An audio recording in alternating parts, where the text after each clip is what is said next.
Okay, bismillahirrahmanirrahim. Assalamualaikum warahmatullahi wabarakatuh. Untuk anak-anak tahun 5 Al-Khawarizmi. Okay, Alhamdulillah hari ini dapat bersua kembali Ustazah dalam pelajaran sirah insya-Allah. Dan sambungan kelas pada hari ini insya-Allah Ustazah akan sambung kelas yang sebelum ni, iaitu berkenaan dengan perkembangan Islam, perkembangan agama Islam.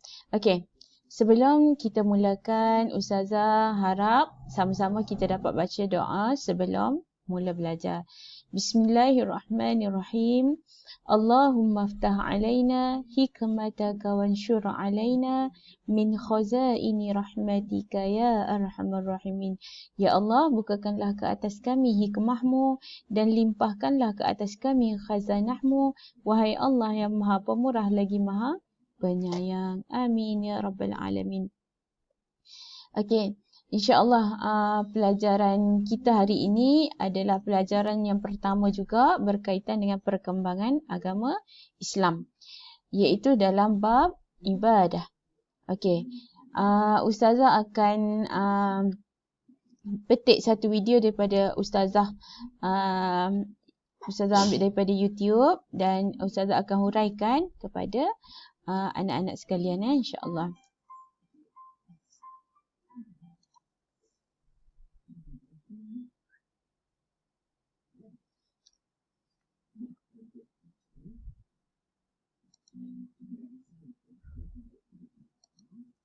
Okey, pelajaran yang pertama, perkembangan agama Islam. Okey, sebagaimana yang kita maklum daripada pelajaran yang pertama sebelum ni Ustazah dah bagi tahu, iaitu akidah. Yang pertama akidah, yang kedua ibadah, akhlak, muamalah dan perundangan. Hari ni kita akan masuk berkaitan dengan ibadah. Okey, yang sebelum ni Ustazah dah huraikan berkaitan dengan akidah. Hari ni kita akan ibadah. Okey. Ibadah dari sudut ibadah. Okey, dari sudut ibadah kita akan belajar ibadah ni merupakan kepatuhan seorang hamba terhadap penciptanya dengan penuh kerelaan dan keikhlasan. Okey. Matlamat ibadah adalah untuk membuktikan kepatuhan kita kepada Allah, dan yang kedua tanda kesyukuran seorang hamba terhadap penciptanya.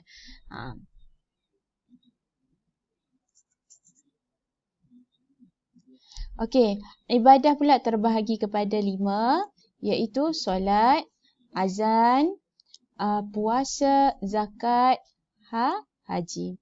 Okey, yang pertama. Okey. Solat, ibadah solat ni ibadah solat merupakan rukun Islam yang kedua selepas mengucap 2 kalimah syahadah. Solat sangat penting sehingga disifatkan sebagai tiang agama. Rasulullah menerima kefarduan solat pada 27 Rejab tahun ke-12 kenabian di Sidratul Muntaha dalam peristiwa Isra' dan Mi'raj. Okey, seterusnya. Pada asalnya, bilangan solat yang disyariatkan oleh Allah sebanyak 50 waktu. Okey, kemudian namun telah dikurangkan sehingga 5 waktu sehari semalam. Dan solat 5 waktu yang kita kerjakan sekarang. Okey, yang kedua ni azan. Okey, azan adalah satu lafaz khusus yang dilaungkan sebagai tanda untuk menyatakan masuknya waktu solat fardu. Azan mula disyariatkan pada tahun pertama Hijrah selepas Rasulullah membina masjid. Okey, seterusnya. Sebelum azan dipilih sebagai cara untuk memberitahu umat Islam bahawa telah masuknya waktu solat, pelbagai cadangan yang telah disuarakan kepada Rasulullah. Antaranya, cadangan para sahabat ialah meniup trompet, menyalakan api dan membunyikan loceng. Cadangan melaungkan azan telah diterima oleh Rasulullah daripada Abdullah bin Zaid Al-Ansari. Abdullah bin Zaid Al-Ansari memberitahu baginda tentang mimpinya didatangi seseorang yang mengajarkannya azan. Lalu Rasulullah menyuruh Abdullah bin Zaid Al-Ansari mengajar Bilal bin Rabah tentang lafaz azan tersebut. Semasa peristiwa pembukaan kota Makkah, Rasulullah telah memberitahu Bilal bin Rabah untuk melaungkan azan Zuhur di atas Kaabah. Orang yang pertama melaungkan azan adalah Bilal. Okey, yang ketiga pula adalah puasa. Okey. Puasa ialah tak lama dah nak puasa kan? Menahan diri daripada perkara yang membatalkan puasa bermula dari terbit fajar hingga terbenam matahari. Puasa difardukan pada tahun kedua Hijrah. Ini penting Ibadah puasa adalah satu perintah Allah yang bukan sahaja diwajibkan ke atas umat Rasulullah tetapi ianya juga telah diwajibkan kepada umat-umat yang terdahulu. Peristiwa berlaku pada bulan Ramadan seperti nuzul Al-Quran dan peperangan Badar yang telah mencatat kemenangan besar kepada tentera Islam. Hal ini dapat dijadikan panduan dan sebagai motivasi kepada umat Islam bahawa puasa bukan alasan untuk tidak beribadah dan bekerja dengan sebaiknya. Okey, Ustazah ulang balik.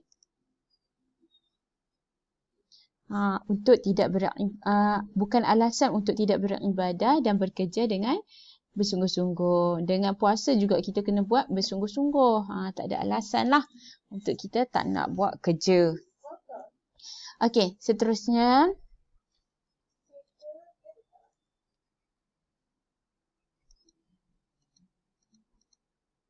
Okey, yang keempat pula adalah zakat. Zakat bermaksud mengeluarkan harta tertentu dengan kadar tertentu mengikut syarat-syarat tertentu untuk diagihkan kepada golongan yang tertentu. Ia merupakan salah satu bukti keadilan Allah terhadap hamba-Nya kerana zakat dapat meringankan beban golongan yang memerlukan.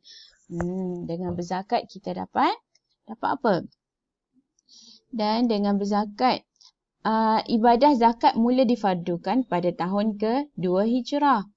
Zakat dapat mengikis, dengan berzakat kita dapat mengikis sifat sombong dalam diri kita serta dapat mendidik hati supaya tidak takabur. Pada zaman pemerintahan Saidina Abu Bakar As-Siddiq, selepas kewafatan Rasulullah, terdapat golongan yang enggan bayar zakat. Saidina Abu Bakar telah mengambil tindakan memerangi mereka sehingga mereka kembali mematuhi perintah Allah. Okay, yang kelima adalah haji. Ibadah haji adalah rukun iman yang kelima dan mula difardukan pada tahun ke-9 Hijrah. Ingat mula ibadah haji, umat Islam dari seluruh dunia dapat berkumpul di satu tempat dan berkenal-kenalan antara satu sama lain serta bertukar pandangan. Okey, bertukar pendapat demi kemaslahatan bersama dalam agama Islam. Okey, itu saja daripada slide Ustazah untuk hari ini.